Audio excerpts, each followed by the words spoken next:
and I'll be talking about natural language processing for low-resourced languages. And the focus this morning will be on African languages, but we'll try to connect the situation to Nepali language and some Asian languages. Thank you. So first, let's try to demystify what is called low-resource NLP, because to different people, it means different things. The first thing is that we can say NLP for languages with less resources online. So we can think about unlabeled text or free text on Wikipedia or news sources or in general in Common Crawl or any available unlabeled text you can find online. So what is the quantity of text you have in that language? So if it's very small, in most of the cases for high resource languages, you have about 10, 20 million sentences available in this language. But for low resource languages, typically you have less than 1 million sentences that are available on the web. So, and also this doesn't really correspond to the number of speakers of this language. And also it could be that we do not have a lot of labeled examples that we can use for many NLP tasks like sentiment classification, image recognition, machine translation, or speech recognition. So another second area of low resource NLP would be NLP for low resource scenario. Basically, you have a lot of examples, let's say in sentiment classification, and suddenly you're faced with another problem of hate speech detection. And how can you adapt a model that's been trained on sentiment classification to hate speech detection? So this would be, so the hate speech detection would be a low resource scenario because you have no resources in that particular task, or maybe you have just few examples in that task. Another low resource scenario would be a new domain. You are doing sentiment classification on Twitter domain, that's domain number 1, and you are able to have a lot of text, a lot of examples for you to do sentiment classification. Imagine you want to adapt to a new, another domain like review classification, and you have very few examples, let's say 10 sentences per class. How are you going to adapt? That's another low resource scenario, which is different from NLP for low resource languages. So we're going to focus on the first aspect in this talk. So why is this important? I think we could say we have one ambitious goal that we want NLP for all languages in the world. Well, of course, this is a very difficult problem to solve. We have over 6,500 languages, and Asian languages are over 30%, similar to African languages. And of course, we cannot do NLP for this language in a short time. So, okay, maybe not, we cannot do this. We can still do NLP for languages with large number of speakers. And when you think about large number of speakers in the world, maybe when you combine all the native speakers and the L2 speakers, English is probably, and Chinese are probably the most spoken languages in the world, and followed by Hindi. But the kind of resources, NLP resources that's available in English and Chinese is are more than what is available in Hindi with a lot of speakers, which is over 600 million speakers. But okay, even if this is difficult, and of course we have other languages like Bengali with over 200 million, and Swahili, this most spoken language in Africa with 95 million, and Nepali around 25 million. I'm not sure of the statistics, but I got it from this URL. But the question is that even if we cannot do that for all the large number of speakers, can we have NLP for official languages in each country, or national languages in each country, or let's say regional languages in each country? And of course, if we focus on NLP for official, national, and regional languages, we may not need to focus on like over 6,000 languages. We might be just going to focus on, let's say, less than 1,000 languages around the world. And this is achievable if we really take this serious. The question is that we do not have many resources in all these languages, even the official, national, regional languages. So another important thing why this is important is that we need to benchmark models on very typologically diverse languages. If we just benchmark on English, Spanish, French, they are very similar languages. and they have a lot of resources. We do not learn a lot. Can we try the same approach on Bengali or Nepali or Swahili or Yoruba, very diverse languages, or is Zulu that is morphologically rich, or Turkish? Are we going to get the same result? And the answer is no, we are not going to get the same performance. So if we do not test around very typologically diverse languages, we cannot really move a lot in terms of multilingual NLP. And of course, NLP is important for economic development and also disaster management. There are many applications of NLP that even can contribute also to the low resource communities where the work has been done.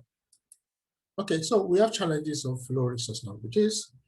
So the first one I would like to talk about is that, okay, few or no available data set.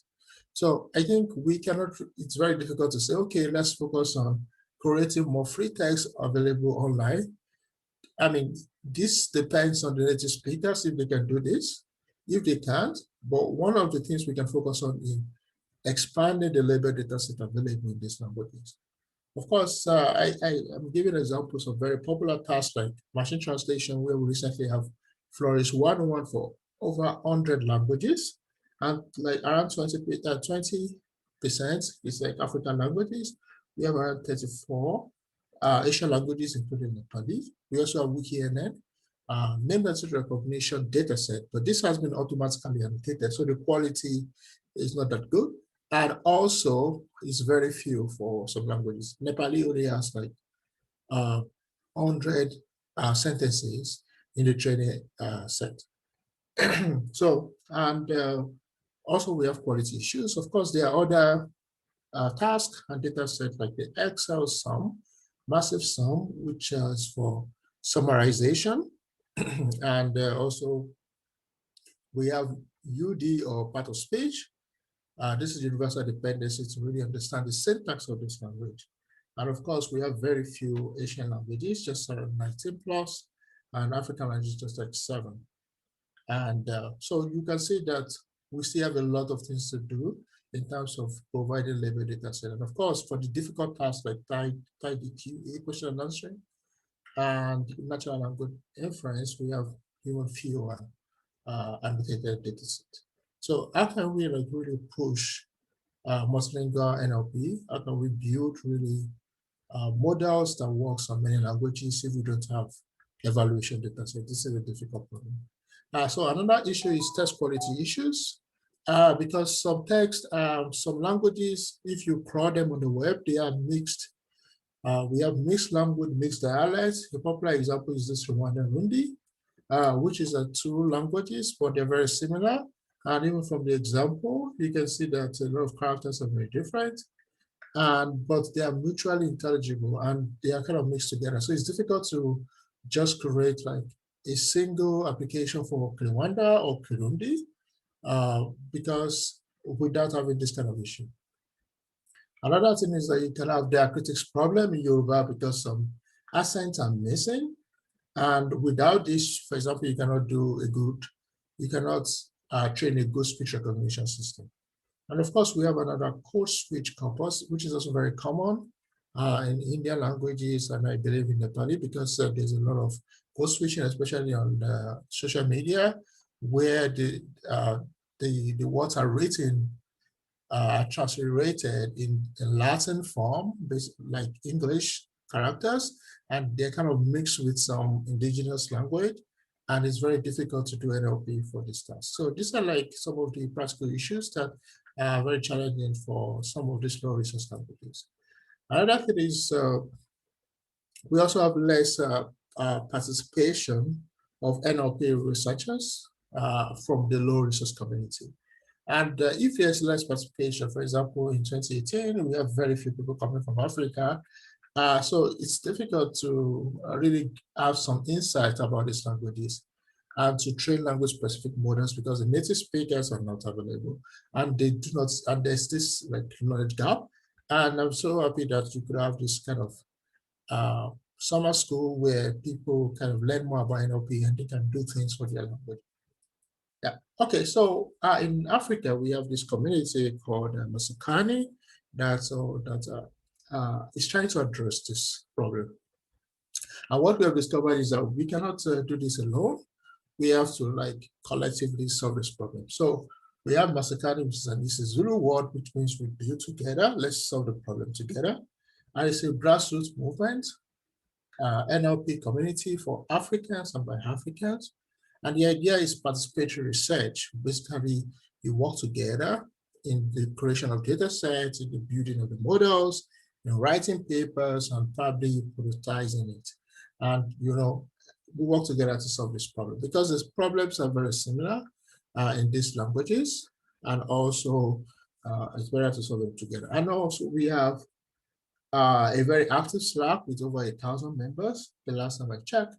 And also we have organized like Africa NLP workshop in 2020 and 2021 in top AI and NLP conference. So this is really pushing, and we also have like 3 publications. We have one on participatory research. We have one in nameless recognition for 10 African languages, and there's another one on quality at a glance, where they check the quality of available corpora on the web. So, you know, collectively we could have really pushed this research forward. Okay, now I'm going to give you an example of what we have done. So this is nameless recognition for African languages. I'm focusing on this in this talk because also we will have a lab section on this. So, and I want to learn a bit more about NER so that we could like be able to do well on the task that is coming. Okay. So this has been done by many authors from around the world, and many from the African continent, and others from Europe and America. It's a very collaborative work with 61 authors. And the first thing is, let me define what is nameless recognition. So nameless recognition is a core NLP task. It's a very popular task in information extraction.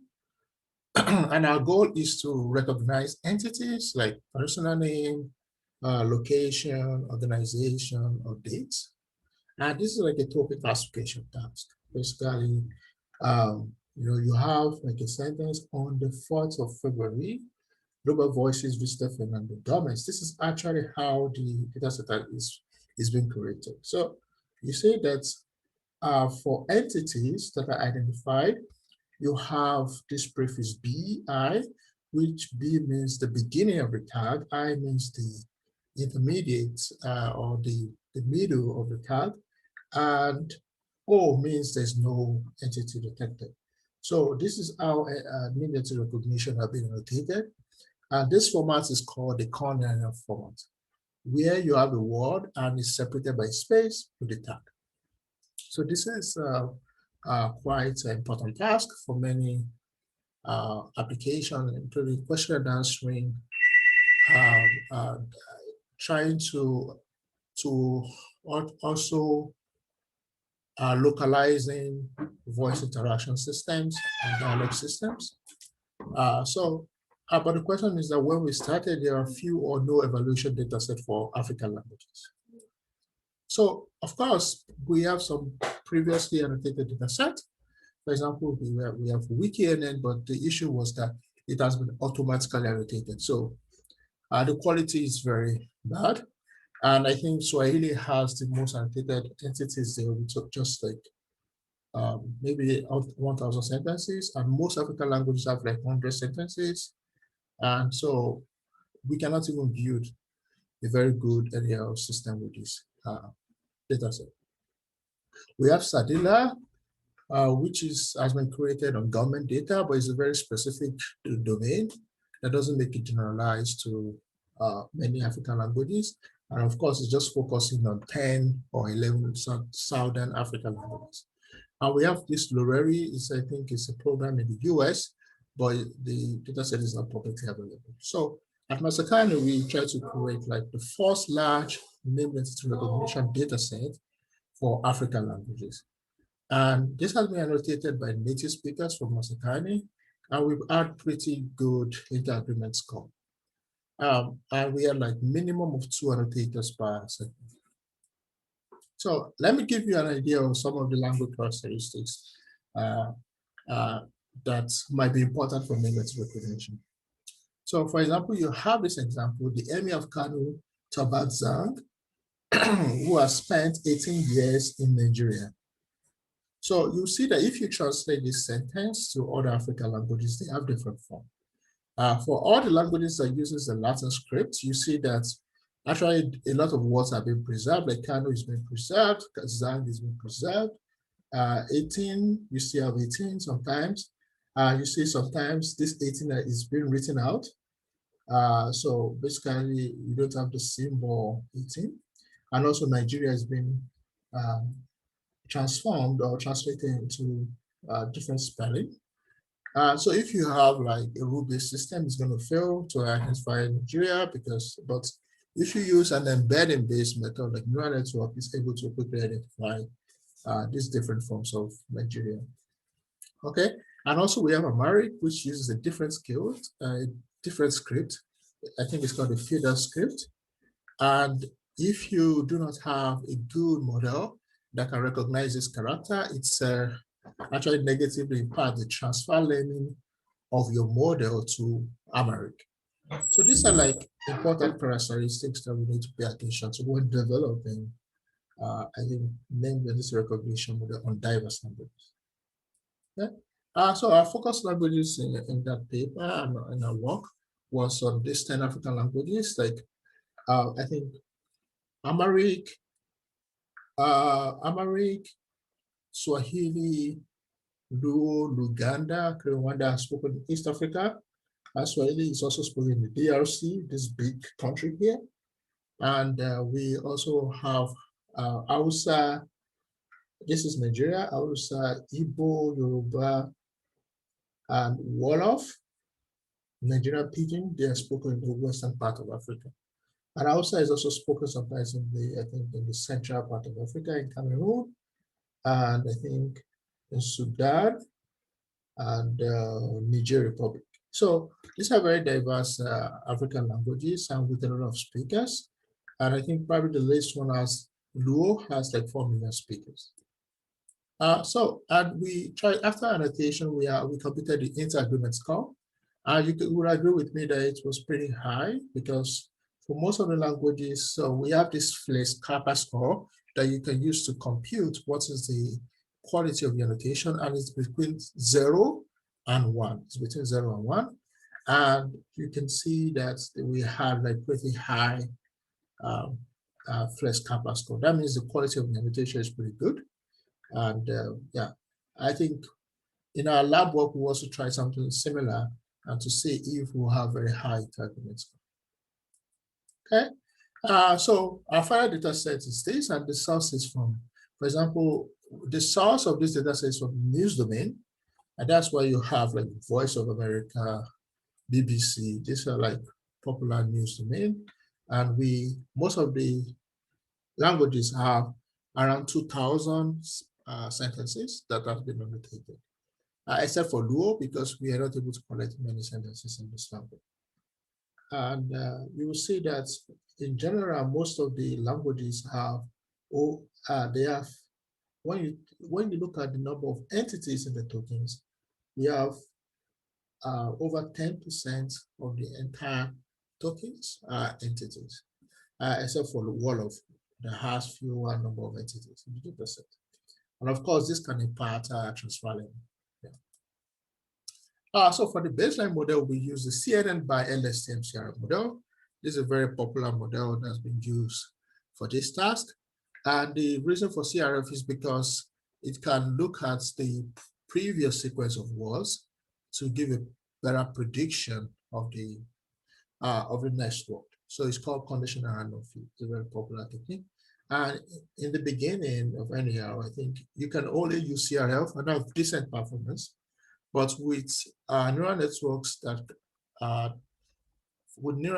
you can provide a very good embedding, word embedding to understand the word before you pass the representation to CRF for classification.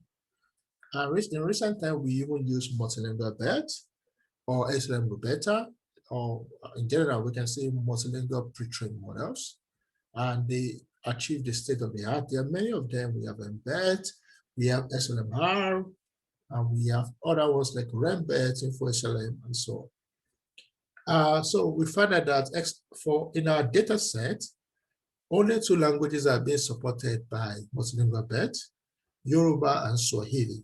And for the SLM Roberta, I think we have 3 languages: Amharic, Hausa, and Swahili. And in our evaluation, we just fine-tuned this multilingual model on the NER dataset. And how did we do this? We added a linear layer on top of the multilingual BET, and that has been randomly initialized, and we fine-tune this model end-to-end. So the embedding plus the linear layer fine-tune end-to-end, and this is how this fine-tuning is done. So for the baseline model, you see that we achieve like a decent performance, and even better, most of the time better than the CNN by LSTM CRF model. And this is expected because these models are lend very good representation. But for the Amharic case, you find that for multilingual BET, we are 0. The reason is because the Amharic uses a different script, and that is different from Latin and is not supported. So there's no way for the model to recognize these scripts at the tokenization level. So I give it F1 score of 0 because it's not supported. So this is one of the limitations of this kind of model. If the script is not supported, then it's very difficult to adapt to this model. So there are other interesting research directions on how to address this. One of it is to transliterate. Basically, you can convert this script to Latin. And another approach is vocabulary augmentation, which we will discuss in a minute. And of course, when the language is supported, you achieve better performance. That's why SLM Roberta that supports Hausa give better performance than multilingual BET. And similarly, MBET supports Yoruba, but does not support, but XLM Roberta does not support Yoruba, and that's why this blue bar gave the best performance. But in general, across many languages, it's not clear which multilingual model is the best. They kind of perform very similar if we exclude the Amharic. Okay? So one way to address this vocabulary not supported issue is one way would just be you can swap the vocabulary. Another one is that you can add new words to the vocabulary. I think both approaches will work. And after that, you can now fine-tune the BET mass language model on this new language. So after you have done that, then you can now adapt to the downstream task. So this is what we call language adaptive fine-tuning. You take the portrait model, then you modify the vocabulary, then you continue pre-training this mass language model on some unlabeled text in that language. And after you have this new model, you can now adapt it.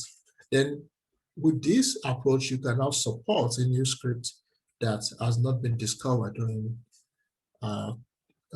has not been previously discovered during tokenization. So, and that's why we could achieve very decent performance from 0 to 60% in Amharic. And of course, for other languages that have been previously supported, we also have a boost in performance.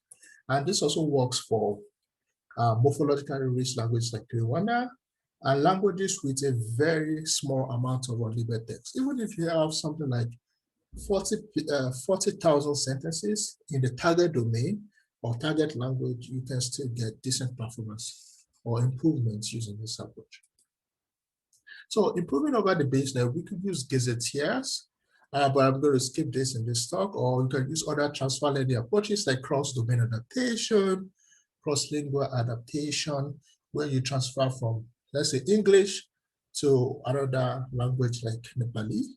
And cross-domain adaptation is that you can transfer from, let's say, Wikipedia domain to the news domain. We perform this experiment on personal name organization location. Okay, so for the zero-shot cross-domain transfer, we first train on WikiNN, and we test on the same language in the news domain. And the cross-lingual transfer, we first train on the source language, in this case on English or other languages, and we test on African languages. So we also try something to see if geographical diversity plays a role. And instead of just fine-tuning from English, we also use other source languages like Nigerian Pidgin, Swahili, and Hausa. And we find out that if a language is similar to the target language or spoken in that region, then it's better to transfer from that language. And that's why you see that the baseline is the red bar. And you find out that next to that, you have Swahili or Hausa giving better performance. And transferring from English is actually give less benefit just because the language is not spoken. I mean, the language is not primarily in that from that region. So if you transfer from another African language like Swahili with a lot of resources, you can have a better transfer than transferring from English or other Western languages. Okay. Yeah, so, and when we did some error analysis, we found out that our models are not that good if the entities have not been seen during training. So if you have the name of a president like Joe Biden that have occurred at least once in your training set, and whenever that occurs in your test set, it's very likely that you can easily detect this. And also if you have very long entities like long date or long organization, it's very difficult to detect it. Okay, so in summary, I introduced some benchmark data set for African languages, and we'll try different approach to improve the Nameless recognition, specifically language adaptive fine-tuning and transfer learning.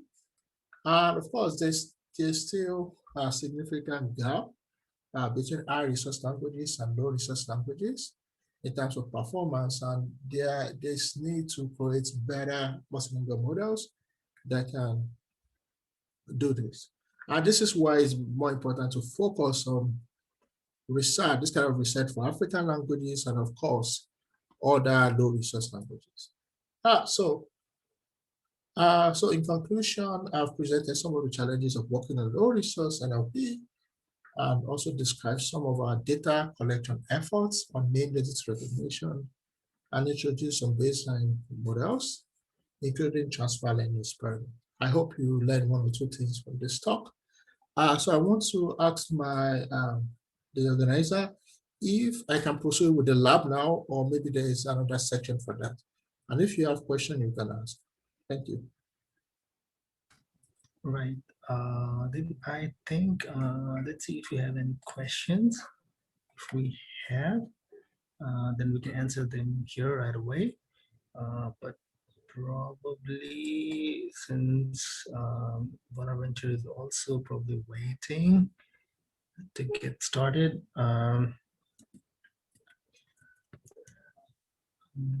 What about we do this? If the participants have questions, maybe we can, they can get, okay, I think there's a question here. I think there's a question there. Would you like to answer in the chat? In the chat. Or should I? Okay. Yeah, it's asking if we compare just by LSTM and not CNN. So we did not compare that just because from literature, combining CNN and by LSTM actually works better. So basically use the by LSTM for encoding of the words and CNN to encode the characters. And CNN has been shown to encode characters better than this by LSTM. Then we combine the two, just concatenate the embedding from the characters and the words, and we send to the CRF model.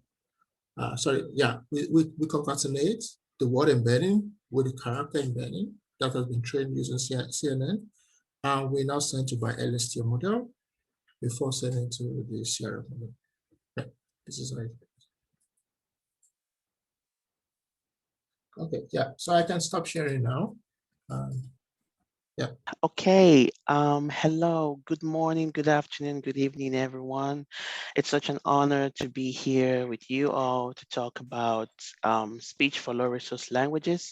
I am Chris Emezue, and my colleague is Bonaventure Dossou.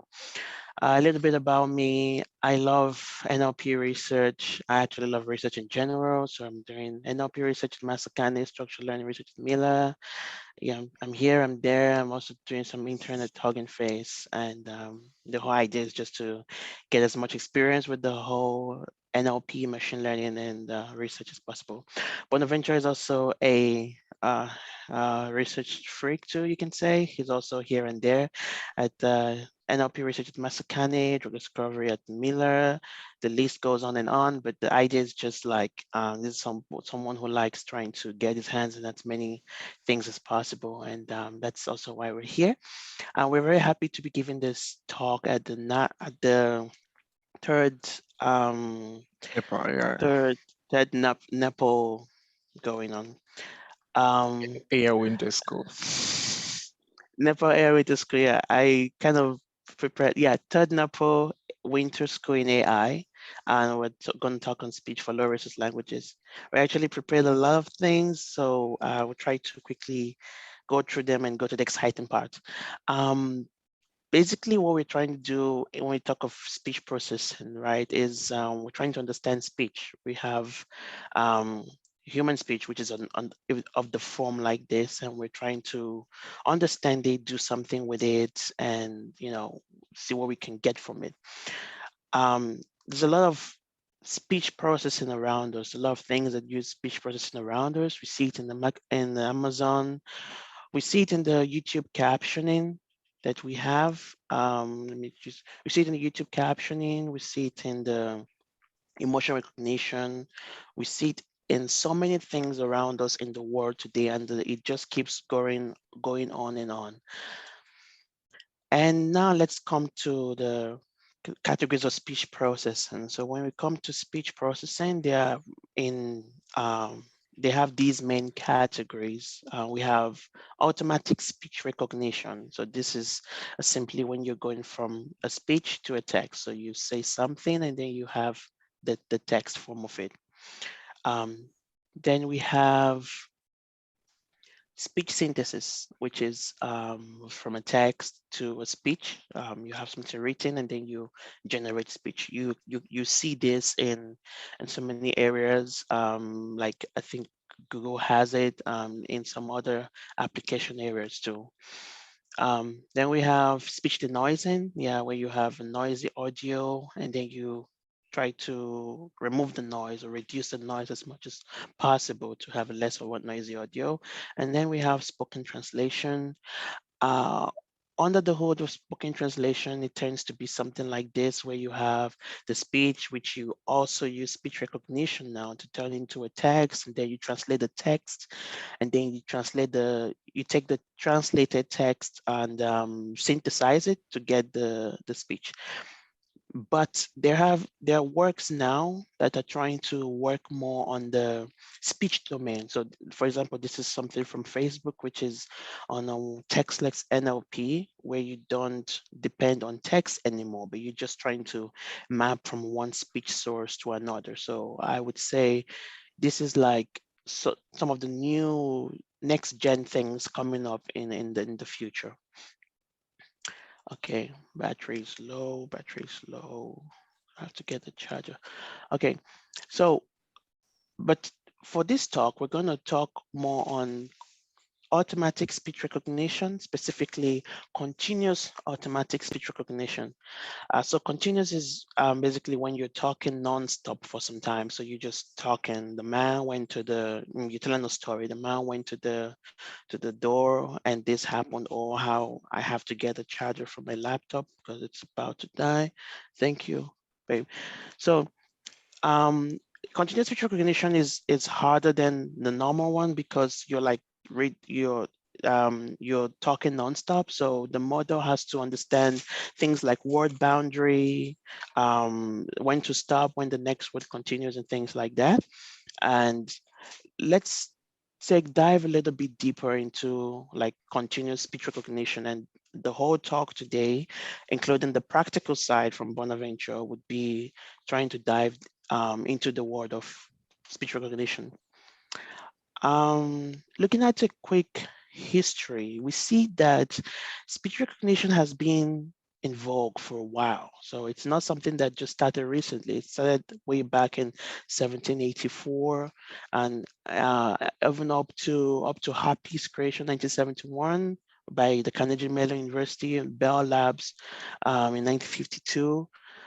So some of these, of course, they got better with time. So, for example, they could only handle very few words, like I think six was this one. So they could only handle very few words, and they got better and better, be able to handle more up to what you have now when you have Google and Siri.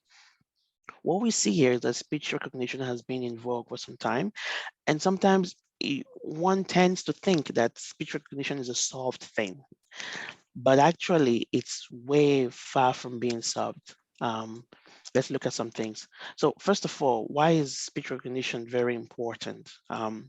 It's important because speech it's one of, if not the most basic means of communication right now, because it's something that even illiterate or literate people can effectively use. So whether someone has gone to school or not, or speaker, people who live in the village or other places that may not be able to read and write, they can speak in their native language. So it's an interface for both illiterate and literate users, and that's why what makes it one of the most primary means of communication in our time. And that's why some language, we have over, I think, 7,000 and more than 2,000 of those African languages. Many of these languages don't have a text structure. Some of these languages don't have a text structure, but they have a spoken communication mechanism. The people speak and can express themselves in these languages. So for example, if you're trying to do machine translation, where you're translating from one language to another, and you're relying on the text for some of these languages, that's the problem with low resource right now in NLP, because you cannot find some data for many of these languages. But this data could exist in speech, people talking in their language on YouTube or singing. So there's a lot of speech data that's different from text data. And if we can utilize speech data, we could get more from the whole system. Some of the challenges facing automatic speech recognition, like I mentioned with the continuous thing, is the environment where in the environment where you have background noise, for instance. So background noise plays a very important role in the quality of the speech. If the noise, if it has a, sorry, one moment, my stuff, I need to get this checked. Okay, it's good. Okay, it's good. False alarm. Just to be sure that there's no issue. Yeah, so the background noise affects the quality of the speech recognition. If there's too much background noise, obviously you don't get the good results, and vice versa. We also have the speaker characteristics. So there's variability of pitch. There's variability of pitch and volume. So for example, the word hello can be said in different tones at different speeds, by different people. So I could say hello very fast. I could just say hello. I could use a different pitch based on my accent or dialect. So all these characteristics of the speaker, the model has to be robust to these characteristics. The model has to also be robust to the language constraints. So like some languages are very tonal. This is one thing you find with many low resource languages, is that they are highly tonal. Or in the case of continuous, where I said you have to know the model has to understand the word boundaries. So if you say the man is good, where one word stops and another begins. Okay. So now that we've talked about a brief overview of ASR, let me quickly dive through what really goes on under the hood of ASR. This is going to be theoretical, and then Bona is going to come in with, we have a very, very exciting practical part, and maybe that's why I'm talking too fast, because I'm excited to go there. But yeah, along the way in the practical side, many of these things will make sense. So let me just talk briefly what goes on under the hood of ASR. When we say ASR, what really is happening? I said it's, you have a speech and then you're trying to convert it somehow to a text. So let's see how this conversion goes on. Okay, so you have your speech input here. Let me see if you can do that with a laser. Okay, speech input here. What happens is you convert it to what we call a spectrogram. Now, what's a spectrogram, you may ask? Okay, so a spectrogram is just, imagine this. You have your speech input, which is in the amplitude over time, and then you convert it into a frequency domain over time, and you see this.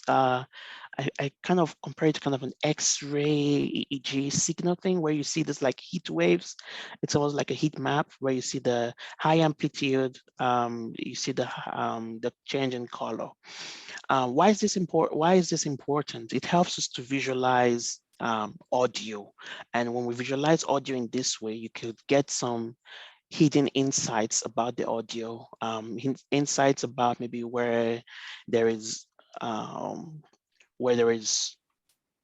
more higher frequency, yeah, of noise or higher frequency, which could maybe add more to the work you're doing, or where something that you could cut off in case of the noise, and where there is more noise and where you could get to low noise. So this is why in many ASR work, we use spectrogram. I won't go into this one, just there are two types of spectrograms. Yeah, you could check that out. But the idea is that you have the audio and then you map it to a spectrogram, this kind of image form. And from this spectrogram, you kind of do this feature extraction. This feature extraction is it's a bit complicated, but there are many algorithms out there on Python or any language that can do that. So I will not go into much detail in that now. I'll just say that from the spectrogram, you can extract these features. And then from these features, you're kind of now learning on these features to do some decoding. This is where your model comes in, your acoustic model comes in. Your acoustic model could be a hidden Markov model, or it could be a deep neural network model. You see that in the hidden Markov model, you have this lexicon, and you're also taking these features, like it's learning from these features.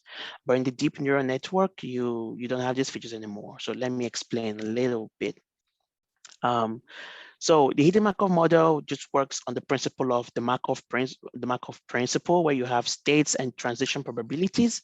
And then by using the features, it learns on the observable data and learns to map the probabilities of the, these are phonemes. So like she, yeah, has a baby. And then you kind of learn with these phonemes or characters. We see that you need a pronunciation model, like you need this phoneme table. So someone has to take a word and write the phonemes for that in this case. So it's not easy to grasp all the phoneme varieties, because if you have like a data set of all this curated stuff, and then something is different in your real case, the model could have some problem adapting. But it works relatively well. Let's see what deep neural network does. Okay, this is one that's causing a lot of huge talk right now because of the wave of deep neural networks. The important thing with deep neural networks in this case I want to mention is, like, you see this feature that you had to extract is no longer there, because right now there are end-to-end frameworks on CNNs where you can just take the spectrogram directly into your and learn with it. So this is a huge advantage, of course. The problem is that it requires lots and lots of data to perform relatively well. That's what you're also going to see in the practical thing that we're going to do. So here a short recap is just, if you have so much data, then it's okay to go for a deep neural network. If you have not so much data, which is what we have in low resource scenarios, then you need to do some work working with the deep neural network, or you need to use a hidden Markov model.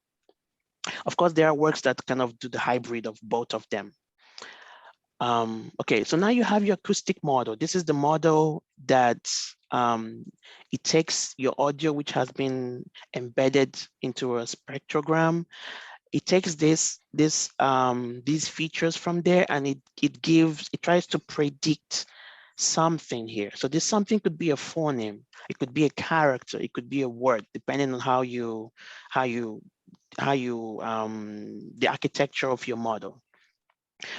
But we will see that this is not always enough.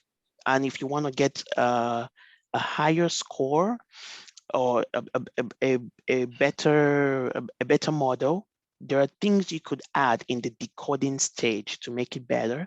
And one of these things is what we call a language model. Okay, so a language model just gives you the probability of like the nth word occurring given the previous word. So you could use that in a layman's terms, you could use a language model to know how sensible a sentence is.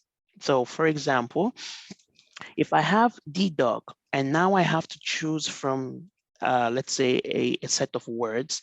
So my model has this decoding acoustic model has given me this set of words. So I have to choose between ran or can or pan. You can see they sound similar, so it may make sense why the model brought them. A language model here would tell you, okay, what's the probability of the dog having can after the dog? You know, the dog can. Okay, the dog ran is most likely, right? Like the dog ran away or ran somewhere or ran to you to eat. The dog can, okay, it's also more likely, but the dog pan, nah, that doesn't really make much sense. So this is what the language model does. It tells you like how sensible a sentence is in the simplest form. Of course, there's a lot of probability and mathematics happening under the hood, but in the simple form, this is what it does. And when you add a language model to the decoding, it can now help give you a better result, in the sense that if your acoustic model has said, okay, these are my candidates, I think these are good good predictions, the language model will say, okay, out of this, let's take ran, it's more sensible. Also, we have the power of the language model. It can help you disambiguate between similar acoustics, like you have let us pray and let us spray. So what's the probability of this happening in real life? Like how sensible is this over this? We know that let us pray is more sensible than let us pray, and it's the baby crying versus is the baby crying. So this is how a language model helps when you add it in your decoding step. Sometimes it's not feasible to add it, especially when you're in a low resource scenario, because a language model itself needs to be trained on data. So the more data, the data is basically sentences in this language. So if you don't have enough sentences in the language, which is a scenario that we see in low resource settings, then you may not be able to train a very, very good language model. But if you have, or if you can get more data besides your speech text data that you have currently, then you could try to integrate the language model.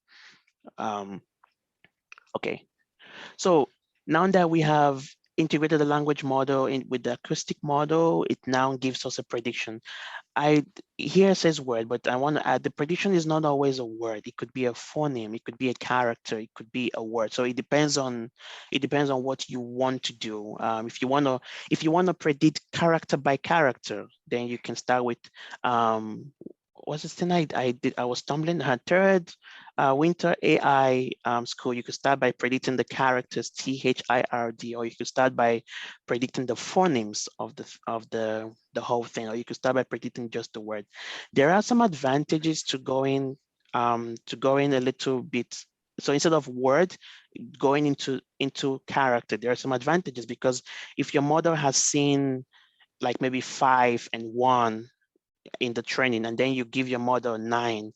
If you're using just the word, the model has not seen 9 before, but if you're using the characters, then the model can make out that 9 is from N, and from I from 5, and N from 1, and it can be able to combine the different characters to form the 9. So that's why it's preferred not to do a word, especially if you don't have much data and if you still have a lot to learn from. It's preferred to either do it on the character level or on the phoneme level. Sorry.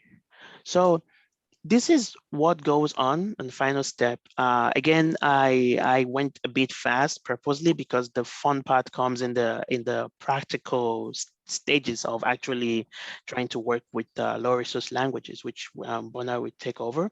But this is what goes on in a in a full picture of view. I don't know if I'm correct. Thank you for the nice theoretical part that you've covered.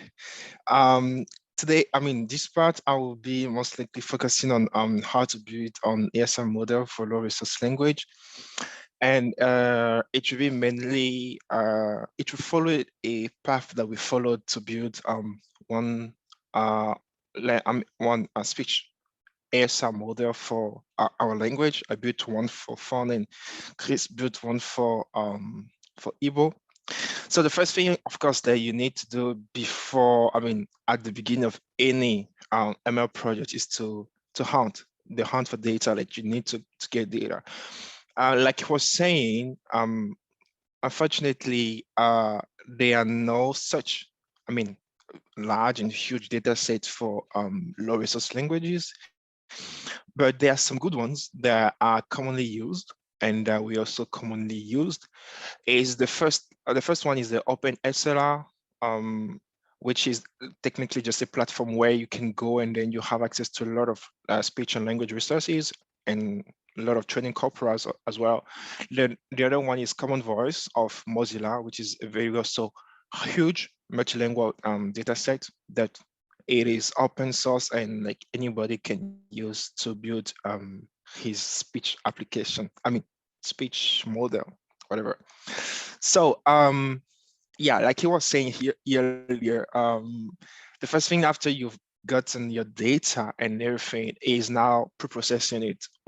That's the first thing he assessed, like the use and the utility of speech processing. So like he explained earlier, of course, after getting your data, which is in this context just a pair of XY, your X is going to be your input, which is in an audio form, and then your Y is just like the transcription. So you are learning to map a sequence of signals to a sequence of words.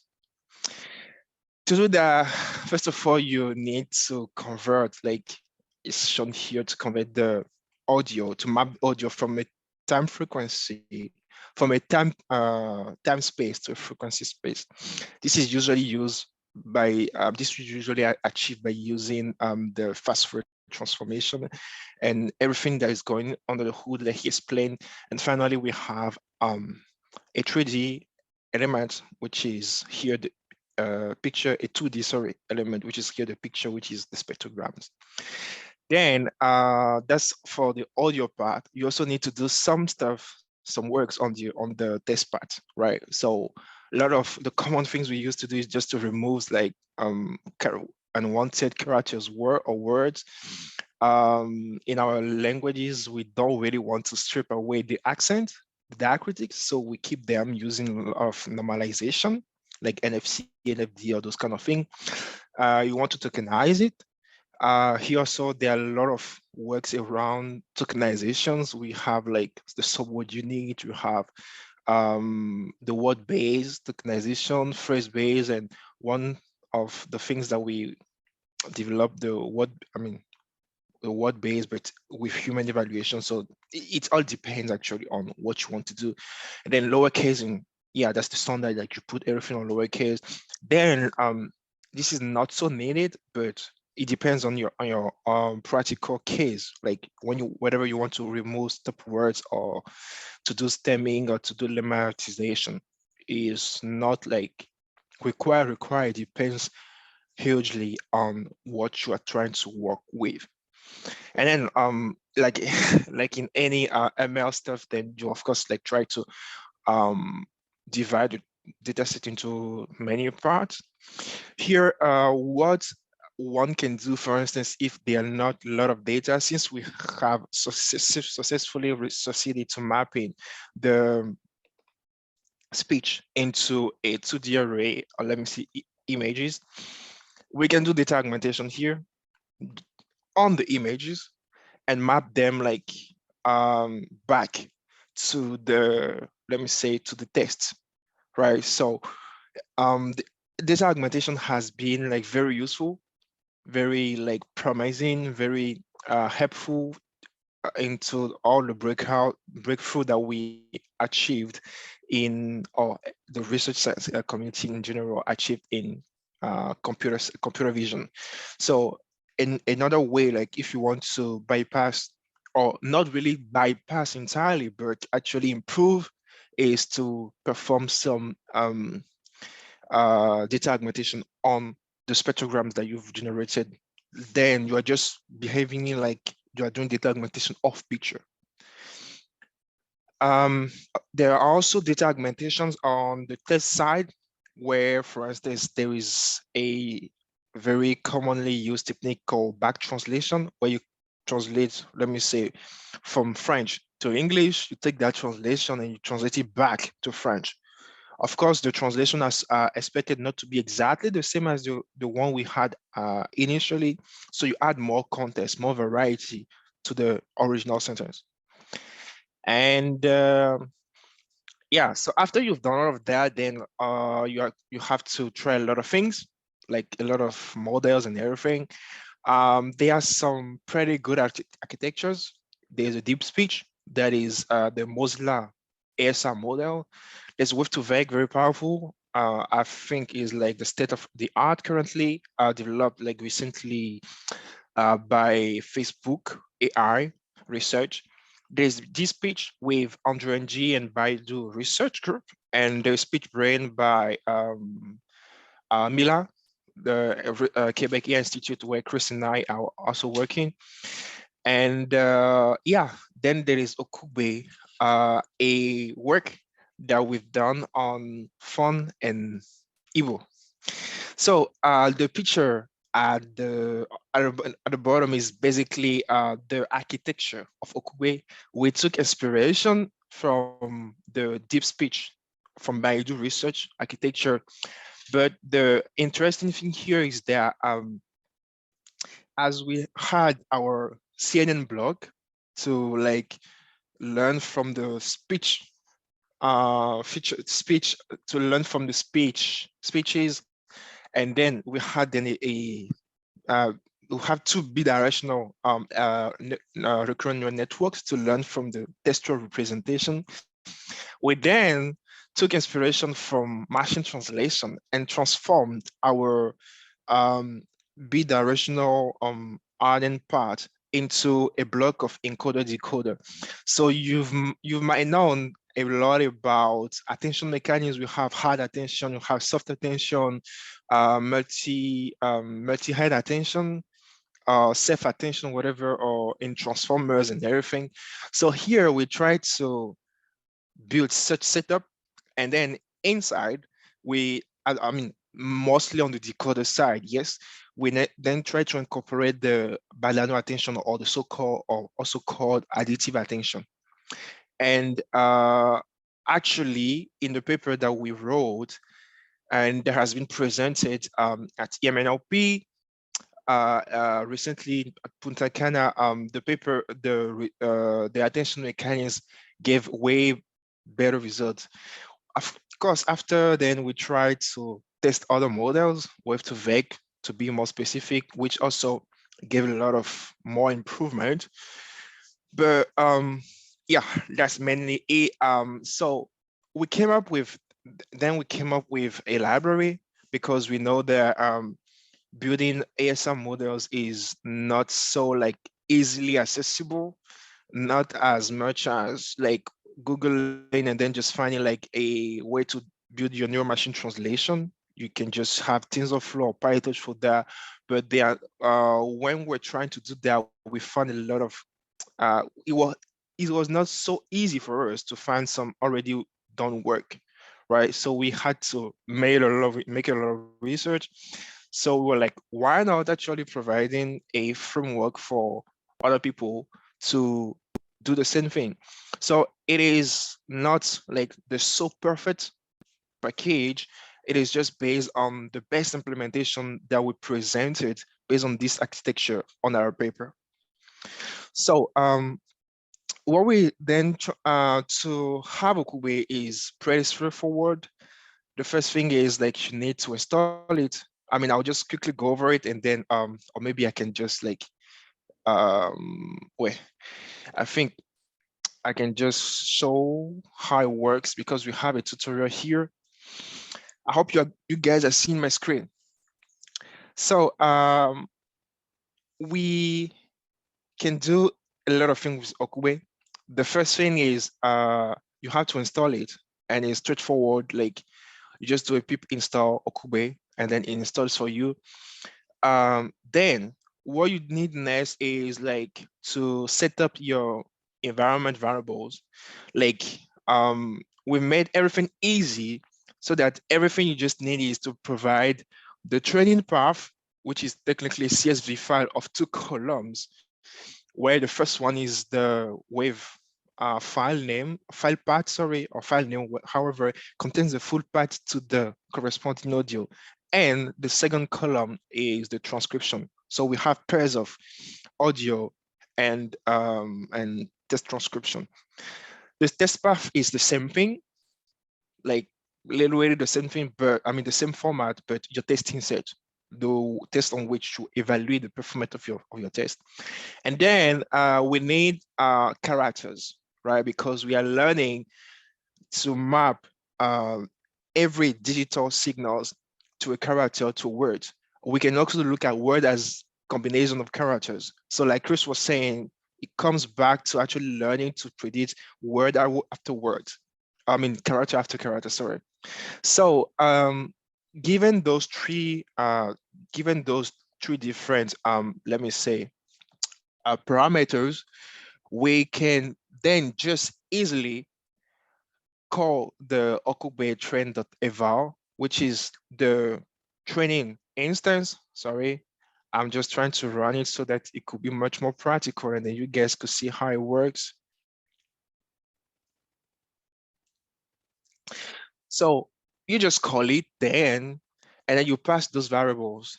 Of course, we have a lot of, let me, I can come back here. We have a lot of parameters. Use common voice that I'll talk about next.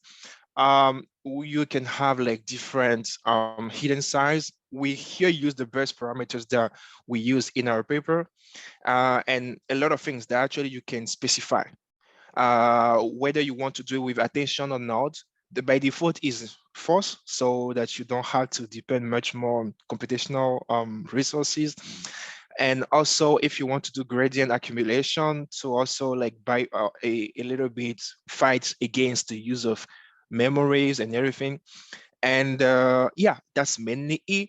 I've already talked about this, so this is possibly running. And yeah, so you pass those variables easily. You don't have to specify, of course, by default, the number of epoch is large, but then you can specify like I've technically done here. In case you have memory issues, you can just like either use the gradient accumulation like I was saying earlier, or you can easily just use reduce the batch size, like it effectively works. And it directly loads a set of character that you specified, dynamically compute the number of the size of your alphabet, and then like does everything for you, and then starts training. The model is then stored somewhere here or on your local path, like the folder where you are training the model. So that was mainly from this part. Also, Yes, go ahead. also there's the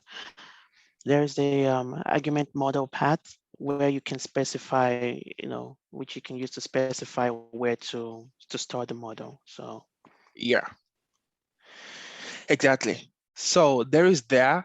The second, yeah, just making sure everything is okay, because otherwise you might run through errors. The second thing we've tried is then, thanks to Chris, is adding is to add the common voice. Common voice, like we were saying earlier, is a data set of speech speech data, and the format is also already like in the form that we need to use it in Okube. So Common Voice has, I think, up to 40 languages. Like you can see it here, like Tata English, German, or all those things, Welsh, and all those kind of things, Indonesian, Russian, and Kinyarwanda, and everything. And you can easily, from this, actually just choose the language you want. Let me just start running this so that it goes ahead. You can easily choose the language you want. I mean, this process is the same, but then you have just to specify, you have then to specify the parameter or use Common Voice, which has to be set to true. And then when you use that parameter, what you have to do then is just like to specify the language, the language code in the standard format. I forgot the name. There are two different formats, like the 2 letters and the 3 letters. We're using the 2 ones. That's the one that is supported by the Common Voice. So using that, it is pretty straightforward. So you also can specify the number of features, if you want to do the attention, the batch size, of course, and then it automatically downloads the data set for you. It downloads the data set for you. It automatically builds the set of characters for you. And it uses that set of characters then to start training. So it builds the set of characters by just taking the Common Voice data for that language. So the text, and then just getting the unique character. So if you click on the AB characters of TXT, then you see the characters it has extracted from there. And so based on this, you're advised somewhere in the long things there, you're told to like edit this TXT file. Maybe you could remove if you don't want to work on the symbols or the exclamation marks, you could remove them. And so you could edit this to make more or add more characters, because the characters it builds is based on the data it got from Common Voice, but it could be not enough. You could have more alphabets for this language, and so you easily add more. And so we also have this nice display function, which I think it's very, very, very aesthetic. It allows you to see as the training is going on, to look at your loss and see what's happening, your training loss, your validation loss, and also to see so WER is word error rate, and CER is character error rate. Basically, what these things are doing is character error rate is comparing between the prediction and the target on a character level. So you could have cat and bat, right? So these 2 words differ by just C and B. And so it kind of does some mathematics to tell you give you kind of the error rate between these two instances. What the word error rate is doing is comparing on the word level. So it takes cat as a word and bat as a word and compares between them without looking at the characters. Definitely for these 2 things, the lower is better. So we're trying to reduce the error between them. The error is computed on the edit distance between these 2 instances. So between the prediction and target, which basically means how much editing you have to do to move from the prediction to the target. Yeah, and it uses like 3 different stuff, like the substitutions, the insertion, the deletions. Like how many stuff so from the word A to the word B, how many stuff do you have to substitute, change places? How many stuff words or characters you have to delete, or how many words you have to insert? So there is the edit distance is a very commonly used metric, and is like accessible like in any library, or you can just write it down by yourself. So so that's what we came up with Okube. I've talked about this part of setting the path and this data format. Of course, then loading the models. Here are the different parameters, and to train your model. Then the fun part, let me just go back to the official repository of the network, is of the libraries, wanted to make something fun and interesting for people. We just didn't want to come and just give a talk and then just leave. So we had the idea to do a marathon. So it's basically helping you to get used to those ASR models using Okube. So it is not expected that you understand everything, but just for you to have practical hands-on, like on building such models. So, and of course, after you can go deeper, look at books and everything, there are a lot of resources out there. Or you can also look at them if you want to understand how everything works, like how those different aspects are connected. And so it will basically take, I mean, if you want to take part in it, will basically take 4 different steps. The first one would be choosing the low resource of your language. We've shown that you can use common voice. We've shown that you can use also your own data set. So for instance, the one I was showing with the training path and where you specify the path and the set of characters is my own language font, which is not on common voice. And I guess like in Nepal, you also have your native languages, native language or native languages that you would like to build such interesting work for. So but it all depends on the data you have, right? But if you don't, then you can just easily then go for the common voice. So that's the first step. You choose like the low resource language of your choice. And it can be either your own data set or any of the data set on Hugging, on Common Voice, right? And we have the table here that you can easily access and have the descriptions. Wait, go up. You have to, no, you're going down. Just the first thing you see, the table. Yeah, this table, you just slide to the, yeah, exactly. Sorry, it's a bit too, yeah, on the size categories. That's what yes, you're and then you for. look at Size it. So you categories want, tells you the size, good. yeah. So low resource is the languages between less than 1K. And 10K. So you could consider 1K to 10K low resource, but really, really low resource is where you have things that have like less than 1K. And there are a bunch of languages like that are there on Common Voice right now. So those are the languages of interest because this talk is about low resource. Okay. Then the second thing you do is like you make a copy of the notebook that we've prepared that I've shared with you. And the notebook maybe you is could already open separate. the notebook. I think it's a bit there's a little bit more elaborate with common, yeah, just with Common Voice. And yeah, yeah, that was exactly like what I've shown earlier. Here we it's been trained for 120 epochs, and you can see the variation of the WER and also some evaluations down the hood. And also, yeah, of course, like you can actually use the attention mechanism, set it to true or not. Or you can also use this dictionary. Yeah, your own data, and then like have the same format. It is up to you, right? But in both cases, the structure really doesn't change, right? So you have like a lot of flexibility there. So after you've done that, then of course then like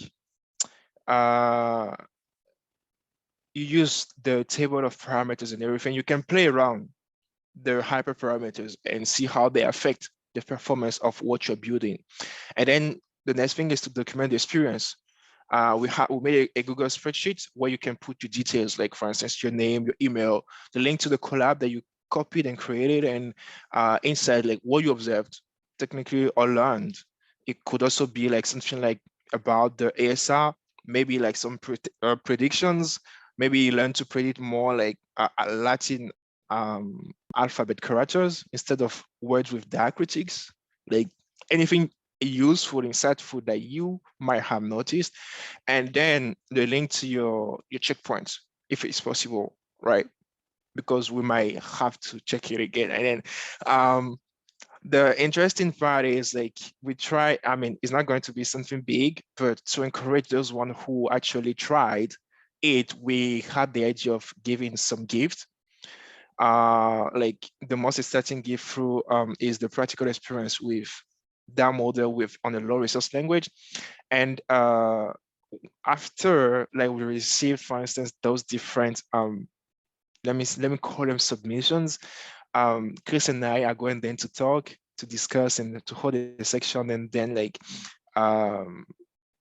the ones that we feel like have interesting insight and everything, we just like call them back or reach out back, because you have given your emails and everything, and possibly hand over a gift.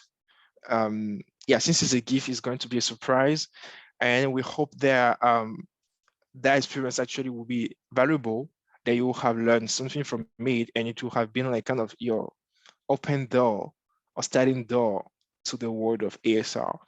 So yeah, that's basically everything. I guess I have to paste this link on the chat so that you people could access it. Yeah, sure. I can help with that. Oh, okay. Okay. You beat me to it. Yeah, continue then. Thank you. Okay. So Chris will share the link to the ReadMD Markdown document where everything is explained. And of course, we then just be expecting your feedbacks and hoping that you guys will feel it, and they will be enjoying it, and then try a lot of things. And yeah, we look forward to, let me say, reading your submissions, your insights, your resume and everything. And yeah, maybe why not in the future, maybe do some collaboration, write some papers, attending some conference together. So everything And you of have course, to our do is, emails are there in the yes, section of the down. So the feel free contact. to contact either of us if you have any questions or issues. And also, so the marathon is a marathon. I think when I mentioned that it lasts from now until the end of the year. So it's just a 2021 marathon with the Nepal Winter School in AI. Yeah. And the aim is just to give you, because it's one thing to say and read in a presentation, is one other thing to really get into the heavy lifting. And that's really how you learn. It's not by trying to memorize all these formulas and what's going on. It's by actually trying to work with it and like, what's this not working like this? And then you try to learn. So that's why we figured that the best way would be to actually organize this marathon so that you use the time in this winter school to actually take part in this practically. And we are here now as mentors. So if you have any issues with this wonderful package called Okube that makes things very, very easy. Also, you don't have to tweak any of the default parameters like the features. You can just put your language and see, increase the epochs and work like that. So it makes everything really easy. And as the mentors here, we will also help you answer questions that you may have. And then with this way, you get practical experience on how it feels to train an ASR model on a low resource language. It's very important we're looking at low resource, because on high resource where you have so much data, you can get very outstanding results, but low resource. Yes. So again, I want to also add that the metric is not on the data. So we're not comparing based on who has the highest or lowest WER score. No, the idea is on the attempts, trying to do it and documenting your experience. Oh, the model didn't do like this, or I couldn't get this, or stuff like that. Okay. Well, so thank you so much. I think we've thank you reached very the much. end. We are 5 minutes up to our time. So if you have any question, then just feel free to go ahead. And I'll stop sharing my screen.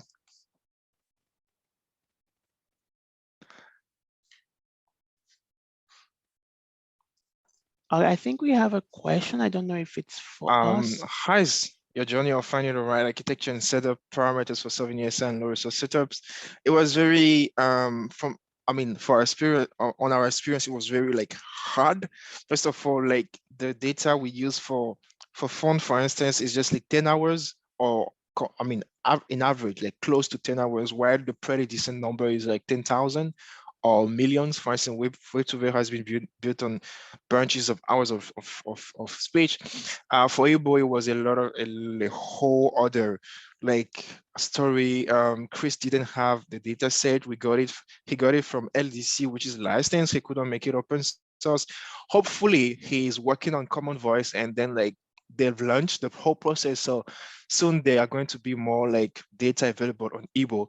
But we also had a lot of issues. For instance, like there was a lot of noises and we could not actually, it's impacted the model's performance. So we had to do a lot of data analysis to see, okay, what is the frequency of what is the distributions of, let me say, the sample rate, for instance, because if you're trying to set a sample rate for a speech, a content which has a lower one for a speech which has higher one, then you might get some distortion or vice versa.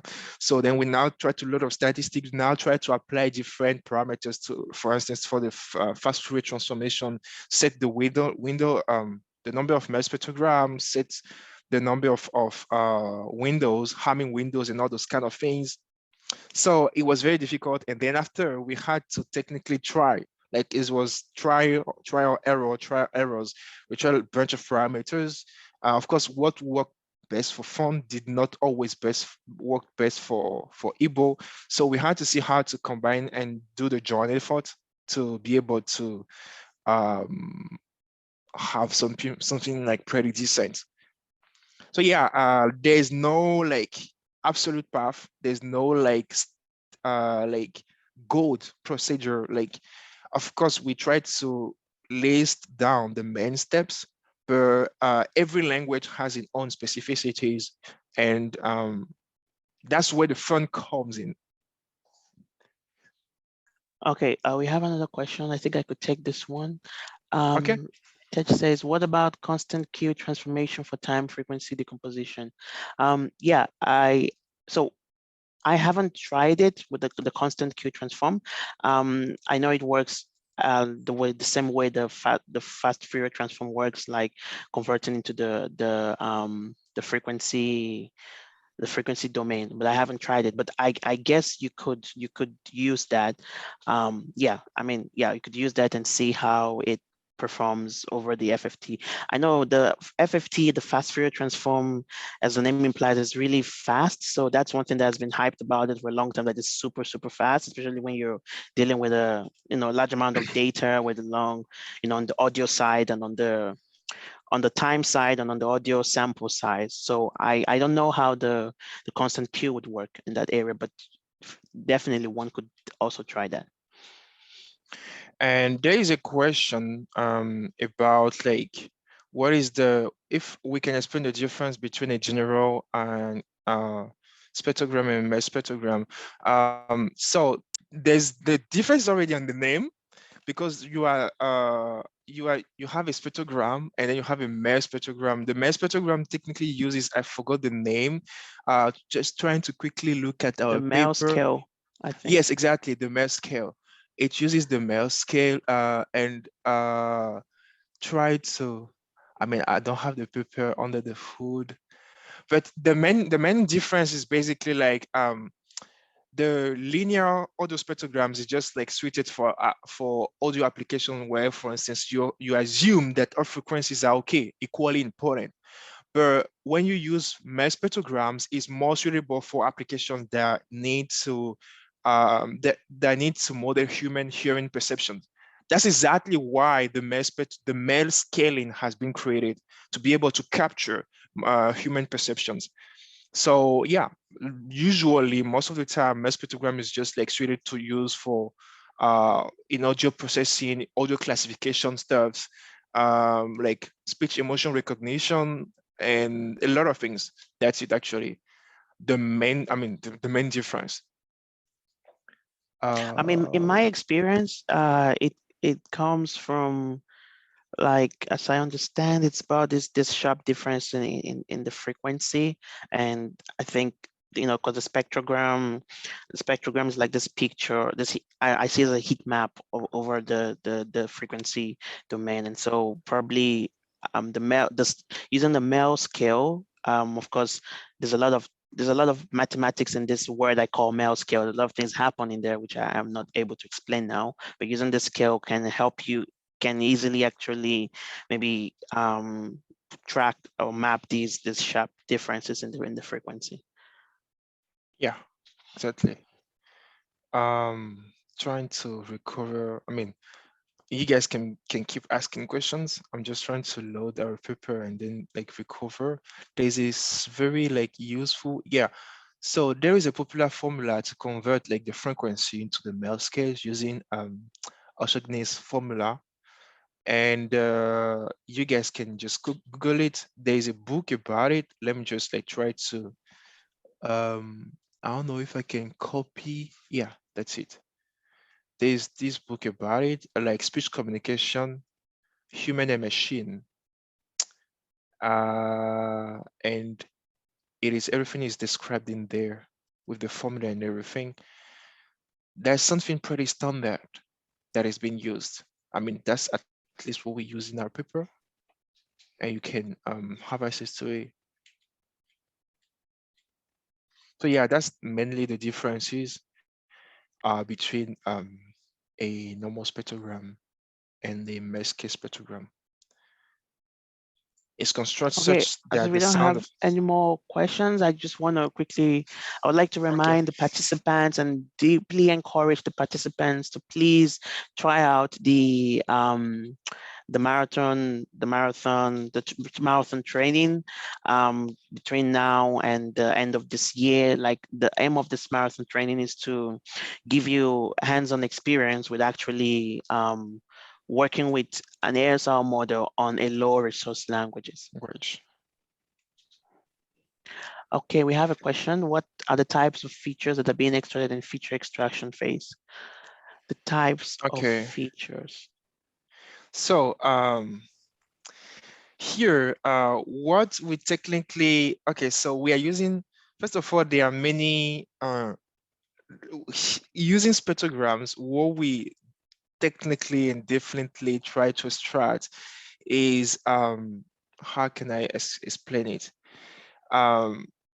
Okay, first of all, the kind of features I think try to it's a bit complicated to to give a one answer because the feature, first the of all, extraction phase is. First of all, the MMCCs that you can like. I forgot what it stands for, frequency constant or something like that. But there's MMCC for which you really don't need to use spectrograms. If that's what you want, like the MCC coefficient from which you can get the energy, the pitch, the frequency and everything. But like a lot of works have shown that using actually MES spectrograms gives a more solid and better result. The other thing is, depending on which spectrogram you are using, for instance, in our work, we use like the narrowband MES spectrogram, like Chris was showing here in the stuff in the presentation. It is technically because you want to be able to, let me say, to detect every small difference in the frequencies. So the most thing here is about the frequency and the amplitude, in my opinion. And of course, you keep track of the time, but if you see the kind of heat maps that MES spectrogram gives you, it gives you the amplitude, like where at which specific time on the audio where the guy was speaking or the girl was speaking, he had a lower stuff. Assuming that the lower the amplitude, for instance, the more importance, for instance, we can give to that segment part. So that's a complicated answer, but like that's, in my opinion, and based on my small experience, what technically you are trying to look for. Okay, the MFCC you are looking for is MEL frequency subtraction. Okay, I don't really like talking about big names because it just makes the whole thing compounded. But what I would say is I see feature extraction as like, imagine like you have something like this. So this is your audio, this is your MEL spectrogram thing. Is like an array, a matrix of numbers or vectors that mean something, that have a representation of the audio. And so a feature extraction is just kind of extracting some features from this metric. So each of these your features is going to be like a, I would say, like imagine a vector or a matrix of that have a representation, and the idea is that the representation is, if you know, it represents a feature of the audio. So for example, when we're doing this feature extraction without the deep neural network, you go frame by frame. So you take a small bin and on the audio on the MEL spectrogram, and then you go bin by bin, and for each one you do some, I'm just called complex mathematics, which just gives you a vector. When you're using deep neural networks, you can pass the whole spectrogram through a CNN, through various layers, CNN layers and plus other layers. And one of the very first few layers, what they do is feature extraction. So again, they are just giving you vectors again. So when we're using deep neural networks, we try to, the model is learning to the best features or the best features to extract. Again, the best numbers or vectors to get from this. When you're doing it manually, then you yourself manually have to maybe use MFCCs and these things to calculate the features for your data. So again, I see feature extraction as just extracting like some vectors or matrices that kind of represent part of the data. And that's also one of the main difference between like ML. I mean, ML covers deep learning, but one of the thing is that deep learning brings that advantage is like you don't have anymore to be sitting and doing the feature extraction by yourselves. So there are feature extraction, there is feature extraction and feature classification, right? In the standard traditional ML, you have to do the feature extraction by yourself. But here with deep neural networks, you don't. You have, of course, to clean the data, to do all those things, but the network itself, like try to extract the feature and make like some sense of the data. So that's also one thing, like, isn't interesting to look at it, but it's also interesting to see that that work is no more being done by you. Like, what you have to do here is just to make sure that you pre-process everything correctly, that you sample at the correct sample rate, you use the normal parameters,